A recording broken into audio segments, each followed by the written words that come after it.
আসসালামু আলাইকুম প্রিয় দর্শক, অন্য মঞ্চের আলাপচারিতায় গত কয়েকদিন ধরে তুমুল আলোচনা ও বিতর্ক চলছে এই নিয়ে যে বাংলাদেশের উত্তর সীমান্তে, ভারতেরও উত্তর সীমান্তে, ভারতের পশ্চিমবঙ্গের উত্তর সীমান্তে, সেখানে চিকেন স্নেক সংলগ্ন এলাকায় ভারত বাংলাদেশের 62 কিংবা 60 কিলোমিটার ভেতরে ঢুকে গেছে। কেউ বলছে 62, কেউ বলছে 60, কেউ বলছে 50, যে যার মতো এক একটা সূত্র এক একটা অঙ্ক সংখ্যা বলে দিচ্ছে। এই খবরের উৎস গ্লোবাল গভর্নেন্স নিউজ নামের একটি সদ্য গজানো ওয়েবসাইট। তারা যাচাই না করেই দিয়েছে এই খবরটি, সেটা তারা নিজেরাই বলেছে যে যাচাই না করে দেয়া হচ্ছে। আর তার ওপর ভিত্তি করে ভারত ও বাংলাদেশের সোশ্যাল মিডিয়াতে যাকে বলে একেবারে তুফান উঠেছে। এই খবর যে অন্তত এই মুহূর্তে, কথাটা আমার আরেকটু খেয়াল করতে বলছি, এই মুহূর্তে এই খবরটি যে একেবারে ভিত্তিহীন সেটি আমি 3 দিন আগে একটি ভিডিওতে স্পষ্ট করে বলে দিয়েছি, একেবারে যুক্তি তথ্য সব কিছু দিয়ে। খেয়াল করে দেখবেন আমি বলেছি এই মুহূর্তে 50 কিংবা 52 কিংবা 60 কিংবা 62 কিলোমিটার যেটাই হোক বাংলাদেশের ভেতরে ঢুকে গেছে ভারত। এই খবর একেবারেই সত্যি নয়, সত্যি হতে পারে না অন্তত এই মুহূর্তে। কিন্তু এটা কি কখনো মানে ভবিষ্যতে কখনো সত্যি হবে না? অবশ্যই হতে পারে। শুধু যে শিলিগুড়ি করিডর বা ভারতের চিকেন স্নেক সংলগ্ন অঞ্চলেই যে শুধু এই খবরটা সত্যি হতে পারে তা নয়, সত্যি হতে পারে বাংলাদেশের অন্য অংশেও, অন্তত কমপক্ষে একটি অংশ তো বটেই। তার নাম পরে বলছি। কবে, কখন এবং কিভাবে সত্যি হতে পারে এই খবর ভবিষ্যতে, সেটা নিয়েই এখনকার আলোচনা। বাংলাদেশের মানচিত্রটার দিকে একবার তাকান। মাথা হিসেবে যে জায়গাটা বাংলাদেশে দেখছেন এটা রংপুর ডিভিশন। এই রংপুরের মাথার দিক ঘেঁষে ভারতের যে অঞ্চল তার নাম হচ্ছে শিলিগুড়ি করিডর বা চিকেন স্নেক অঞ্চল। যে জায়গাটি দৈর্ঘ্যে ঠিকঠাক হলেও প্রস্থে মানে চওড়াতে খুবই কম, কোথাও কোথাও 20 কিলোমিটারের পর্যন্ত কম। এক পাশে নেপাল, আর এক পাশে পশ্চিমে নেপাল আর পূর্বে বাংলাদেশ। অথচ এই যে জায়গাটি এত সরু কিন্তু খুব গুরুত্বপূর্ণ। কেন গুরুত্বপূর্ণ? কারণ ভারতের উত্তর পূর্বের সিকিম সমেত, সিকিম ছাড়া যে 7 রাজ্য, তাদেরকে মেনল্যান্ড ইন্ডিয়ার সঙ্গে যুক্ত করেছে এই সরু জায়গাটি। রংপুর ডিভিশনের দিকে আরেকবার তাকান। মাথার ঠিক নিচে গলার মতো একটা জায়গা আছে। এই জায়গার পশ্চিম গায়ে ভারতের দিনাজপুর। আরও পরিষ্কার করে বললে ভারতের সীমান্তবর্তী জায়গাটার নাম হিলি। আর পূবে একদম ওপাশে, মাঝখানে বাংলাদেশ, একেবারে ওপাশে সেখানে রয়েছে ভারতের মেঘালয় রাজ্যের গারো পাহাড়। গারো পাহাড়ের তুরা বলে একটি জায়গা। উত্তর পূর্বের রাজ্যগুলোর সঙ্গে সংযোগ বাড়াবার উদ্দেশ্যে ভারতের বেশ কয়েকটি প্ল্যান আছে। তার একটি প্ল্যান এখানে হিলির সঙ্গে, মানে ভারতের এই দিকের সঙ্গে মেঘালয়ের, পশ্চিমবঙ্গের হিলির সঙ্গে মেঘালয়ের তুরার সংযোগকারী হিলা তুরি করিডর, এটা হচ্ছে এমন একটি পরিকল্পনা। বাংলাদেশের ওপর দিয়ে গিয়ে এই করিডরটি সংযুক্ত করবে পশ্চিমবঙ্গের হিলিকে মেঘালয়ের তুরার সঙ্গে। দক্ষিণ দিনাজপুর জেলার হিলি থেকে বাংলাদেশের ভেতর দিয়ে একেবারে মেঘালয়ের তুরা পর্যন্ত করিডোর করার এই যে ভাবনা, এটা দীর্ঘদিনের। শেখ হাসিনার সময় ভারত এই রূপরেখা তৈরি করে বাংলাদেশের সঙ্গে আলোচনা শুরু করে, তবে খুব একটা এগোয়নি সে আলোচনা। আর এখন তো আলোচনা একেবারে বন্ধ। কারণ একটাই, বাংলাদেশের অস্থির রাজনৈতিক পরিস্থিতি এবং মোহাম্মদ ইউনূস সরকারের তুমুল ভারত বিরোধিতা। এই সময়ে নতুন করে সহযোগিতার কোনো সম্পর্কের কথা ভাবাই যায় না। অথচ একটা সময় করিডর ক্ষেত্রে এই গঠন, এটা তৈরি করার ক্ষেত্রে ভারত ও বাংলাদেশের সরকারের সায় ছিল।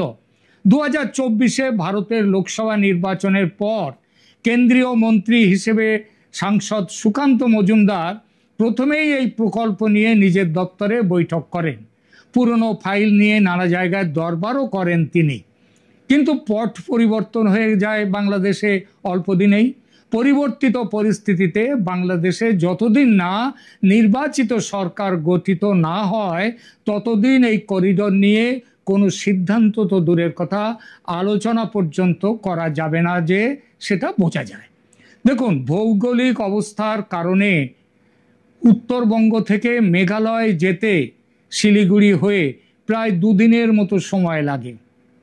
কিন্তু হিলি সীমান্ত ধরে যদি বাংলাদেশ হয়ে মহেন্দ্রগঞ্জ সীমান্ত দিয়ে মেঘালয়ের তুরায় যাওয়া যায় তাহলে মাত্র ৮৬ কিলোমিটার রাস্তা অতিক্রম করতে হয়, যার ফলে মেঘালয় যেতে বর্তমানে যে দুদিনের রাস্তা সেটা মাত্র ২ ঘন্টায় অতিক্রম করা যাবে।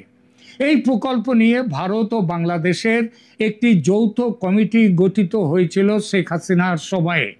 এই করিডর হলে আন্তর্জাতিক বাণিজ্য ও স্থানীয় স্তরে ব্যবসাও কয়েক গুণ বাড়বে, যার সুফল পাবে ভারত এবং বাংলাদেশ দুই পক্ষই। এই করিডর তৈরি হলে বালুরঘাট তথা জেলার অর্থনৈতিক অবস্থাও যেমন বদলাবে, তেমনি রংপুর সংলগ্ন রংপুর ডিভিশনেরও অবস্থা পাল্টে যাবে। বালুরঘাট থেকে হিলি পর্যন্ত রেল লাইন সম্প্রসারণ করা হচ্ছিল, সে কাজও এখন বন্ধ। ওই প্রকল্প আগামীতে বাংলাদেশের সঙ্গে সংযুক্ত করার পরিকল্পনা রয়েছে রেলের, ভারতীয় রেলের। তার সঙ্গে তুরা করিডোরের কাজ শুরু হয়ে গেলে একেবারে সোনায় সোহাগা। কিন্তু হাসিনা সরকারের পতনের পর মোহাম্মদ ইউনূসের দখলদার সরকার ভারত বিরোধিতার যে সুর তুলেছে, সুর নয় এখন তো সুর, সেটা ঝড় হয়ে উঠেছে, তাতে হিলি তুরা করিডোর তৈরি এবং চিকেন নেকের নিরাপত্তা জোরদার করা এই মুহূর্তে অসম্ভব।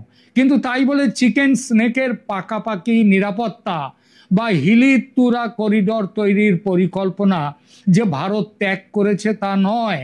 ভারত অপেক্ষা করছে বাংলাদেশের সুষ্ঠু নির্বাচনের।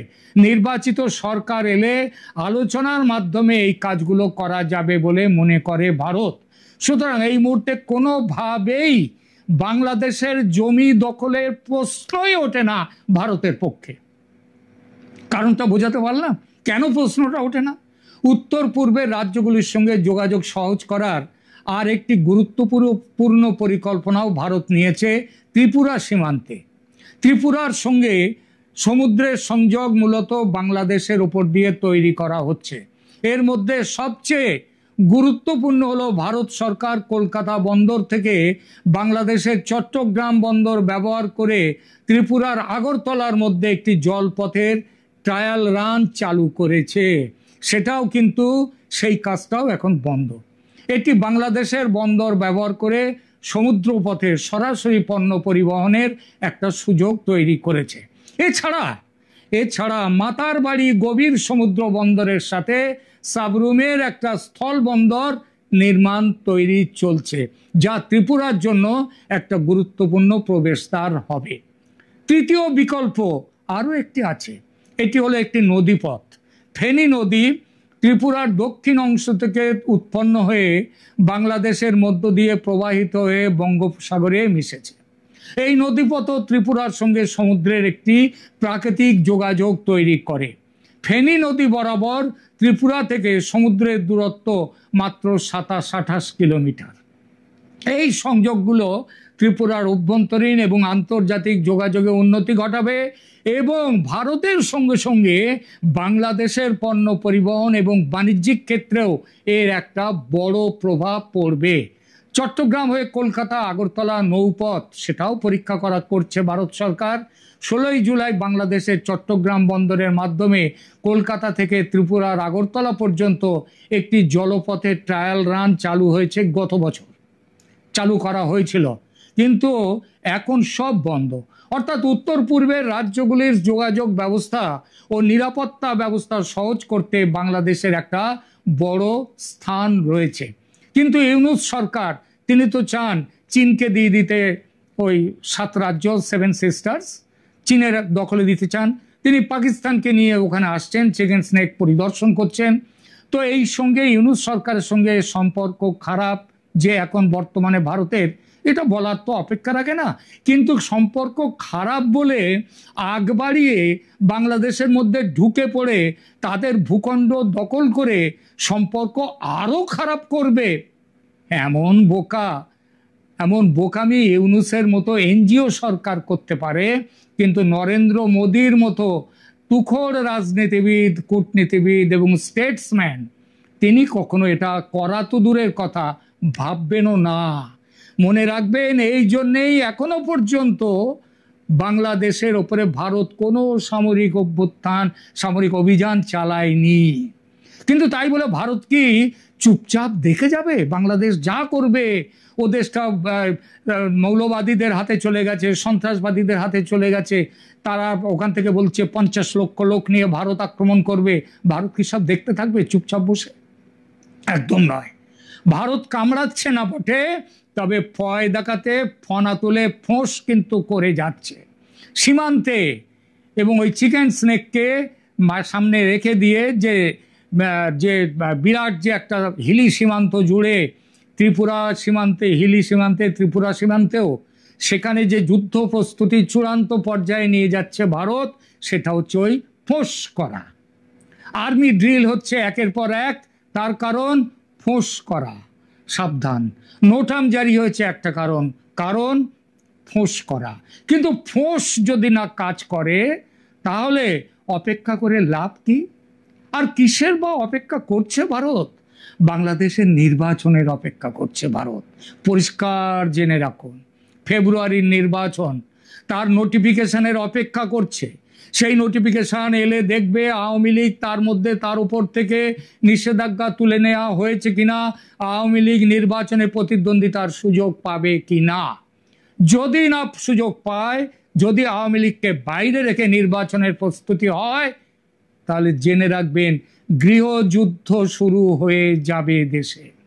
এবং তখন, অর্থাৎ গৃহযুদ্ধ, সেই পরিস্থিতি এলে ভারত নেমে পড়বে তার খেলায়।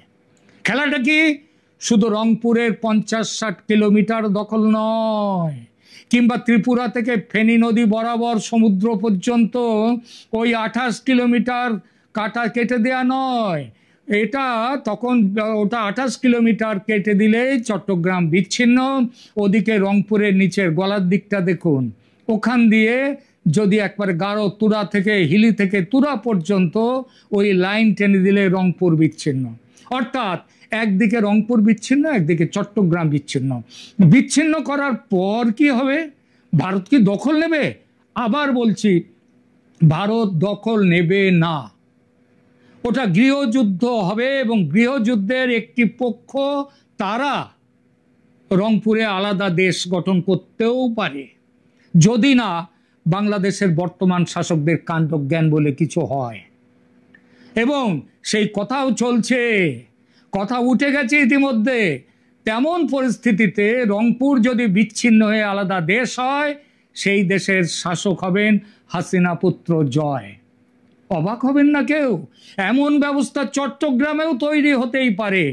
ইউনূসের ওই যে বড় গরম হয়ে বলেছিলেন, we are the only guardians of the ocean, সেই হুঙ্কার পাল্টে গিয়ে তখন হবে Bangladesh is a landlocked country, সমুদ্রে যাওয়া বন্ধ। বাংলাদেশের শাসকদের কাণ্ডজ্ঞানের উদয় হোক। ভারতকে ভয় দেখিয়ে, লোভ দেখিয়ে নির্বাচন বন্ধ করার ধান্দায় দেশটার সর্বনাশ করবেন না। এখনকার মতো এখানেই রাখছি। বাংলাদেশের নির্বাচিত প্রধানমন্ত্রী শেখ হাসিনা বিশ্ব পরিমণ্ডল এখন কতটা গুরুত্বপূর্ণ তা দৃশ্যমান হয়ে উঠছে একের পর এক। রয়টার্স, এএফপি, ইন্ডিপেন্ডেন্ট, তারপরে দি উইক এবং আরো একটি সংবাদ সংস্থার পরে আজ তার সাক্ষাৎকার প্রকাশিত হয়েছে দি হিন্দুস্তান টাইমসে। প্রতিটি সাক্ষাৎকারই তিনি দ্ব্যর্থহীনভাবে তার অবস্থানের কথা তুলে ধরেছেন। বাংলাদেশের অগণতান্ত্রিক সরকারের অবৈধভাবে ক্ষমতা দখল করার বিষয়, দেশের আইনশৃঙ্খলা পরিস্থিতি, প্রশাসন চরমভাবে ভেঙে পড়া, মানুষের চরম বিপন্ন অবস্থা, আর্থিক সংকট সহ বাংলাদেশের উন্নয়ন এবং অবকাঠামোর উন্নয়নের ধারাবাহিকতা কিভাবে নষ্ট হয়ে যাচ্ছে সে বিষয়গুলি তিনি তুলে ধরছেন। এর পাশাপাশি জঙ্গিবাদের উত্থান, ৭১-এর মহান মুক্তিযুদ্ধের পরাজিত শক্তিদের নতুন করে উত্থানের বিষয়টি এবং বাংলাদেশ পরিমণ্ডলে যে অসাম্প্রদায়িকতা রাজনীতি বাংলাদেশের রাষ্ট্রীয় মূল প্রিন্সিপালের একটা ছিল, সেটা কিভাবে ধ্বংস হয়ে যাচ্ছে সে বিষয়গুলো তিনি উল্লেখ করেছেন। সর্বশেষ দি হিন্দুস্তান টাইমসে তিনি বাংলাদেশ ভারতের সঙ্গে সম্পর্কের বিষয়টি এবং এই চমৎকার সম্পর্কটা দুই দেশের ভিতরে কত প্রয়োজনীয় এবং অগণতান্ত্রিক সরকার ক্ষমতা দখল করার পর কিভাবে বিঘ্নিত হচ্ছে, সেক্ষেত্রে তার অবস্থান কি সেটাও তিনি তুলে ধরেছেন। যারা শেখ হাসিনাকে অপ্রাসঙ্গিক ভেবেছিলেন তাদের কাছে এখন দৃশ্যমান যে বিশ্ব পরিমণ্ডলে আমার মনে হয় না পৃথিবীর কোন সরকার প্রধান বা রাষ্ট্রপ্রধান, কোন রাজনৈতিক নেতা এতটা গুরুত্বপূর্ণ যে একের পর এক আন্তর্জাতিক খ্যাতিপূর্ণ গণমাধ্যম তার ইন্টারভিউ নিচ্ছে। রয়টার্স, এএফপি, ইন্ডিপেন্ডেন্ট, দি উইক, আরো একটি সংবাদ সংস্থা এবং সর্বশেষে দি হিন্দুস্তান টাইমস। আমরা মনে করতে পারি ইতোপূর্বে প্রবাসে থাকা দুইজন রাজনৈতিক নেতার ইন্টারভিউ বড় গণমাধ্যম নিয়েছিল। একজন আয়াতুল্লাহ খোমেনি এবং অপরজন বার্মার নেতা অর্থাৎ মায়ানমারের নেতা অং সান সুকি। তার পরবর্তীতে এই তৃতীয় রাজনৈতিক রাষ্ট্রনায়ক এবং নির্বাচিত প্রধানমন্ত্রীর ইন্টারভিউ বিপুল সংখ্যক বিশ্বব্যাপী সমাদৃত গণমাধ্যমে নেওয়া হলো। এর ভিতর থেকে আলোচকরা, বিশ্লেষকরা বলছেন যে শেখ হাসিনা এত ইম্পর্ট্যান্ট যে বাংলাদেশের নির্বাচিত অতীতের রাষ্ট্রপতি, প্রধানমন্ত্রী বা ক্ষমতা দখলকারীদেরও এত স্বল্প সময়ে এত বেশি গণমাধ্যম তাদের ইন্টারভিউ নেয় নাই। রয়টার্স, এএফপি, ইন্ডিপেন্ডেন্ট, দি উইক, হিন্দুস্তান টাইমস সহ আরো একটি গণমাধ্যম ইন্টারভিউ নিয়েছে তার কাছ থেকে, যিনি বিশ্ব পরিমণ্ডলে বা বিশ্ববাসীর কাছে গুরুত্বপূর্ণ। সে কারণে এই সকল গণমাধ্যম তার ইন্টারভিউ নিয়েছে। শেখ হাসিনাকে যারা অপ্রাসঙ্গিক ভেবেছিলেন, তিনি শুধু দেশেই না বিশ্বব্যাপী তিনি যে কতটা প্রাসঙ্গিক এবং কতটা গুরুত্বপূর্ণ তা কিন্তু ধীরে ধীরে নয়, খুব দ্রুততার সঙ্গে দৃশ্যমান হয়ে উঠছে।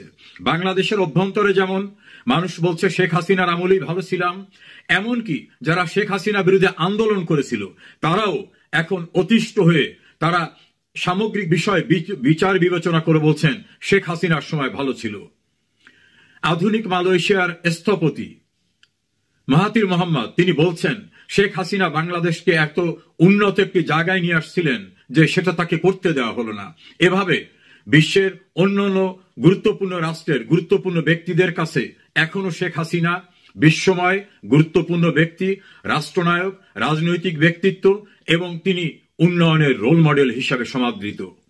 সেদিন খুব দূরে নয় যে শেখ হাসিনাই হবেন বাংলাদেশের একমাত্র প্রাসঙ্গিক রাজনৈতিক রাষ্ট্রনায়ক এবং জনপ্রতিনিধি। তিনি যেটা আছেন সেটাই থাকবে। কৌশলগত কারণে আত্মরক্ষার জন্য তাকে রাষ্ট্রীয় নিরাপত্তায় দেশের বাইরে নিয়ে আসা হলো। তার মর্যাদা, তার অবস্থান, তার যোগ্যতা, তার খ্যাতি এবং তার যে দ্যুতি ছড়িয়ে পড়া সারা বিশ্বে, এটা কোনোভাবে ম্লান হয়নি, বরং মানুষ এখন উপলব্ধি করছে শেখ হাসিনাতেই তাদের আস্থা। বাংলাদেশের মানুষ মনে করে শেখ হাসিনার কোনো বিকল্প বাংলাদেশে নেই। প্রিয় দর্শক শ্রোতা, যে যেখানে আছেন ভালো থাকবেন। শেখ হাসিনাতেই আস্থা, বিশ্ব গণমাধ্যমে সেটাই আবার ফুটে উঠেছে।